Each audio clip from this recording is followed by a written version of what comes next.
السلام علیکم ورحمۃ اللہ وبرکاتہ۔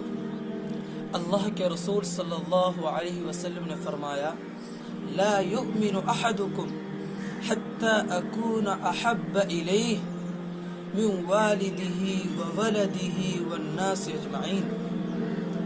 اللہ کے رسول صلی اللہ علیہ وسلم نے فرمایا کہ کوئی شخص اس وقت تک کامل ایمان والا نہیں ہو سکتا جب تک میں اس کے نزدیک اس کے ماں باپ اور اس کی اولاد اور تمام لوگوں سے زیادہ محبوب نہ ہو جاؤں۔ اس لیے میرے عزیز دوستوں، پیارے بھائیوں، ہمیں بھی اور آپ حضرات کے لیے بھی ضروری ہے کہ ہم اللہ کے رسول صلی اللہ علیہ وسلم سے بے انتہا محبت کرے۔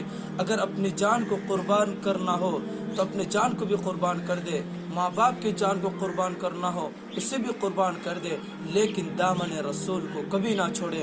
اللہ تبارک و تعالی اس حدیث پر ہمیں بھی اور آپ حضرات کو بھی عمل کرنے کی توفیق عطا فرمائے اور سچا پکا عاشق رسول بنائے۔ آمین ثم آمین، اللہم آمین۔ السلام علیکم ورحمۃ اللہ وبرکاتہ۔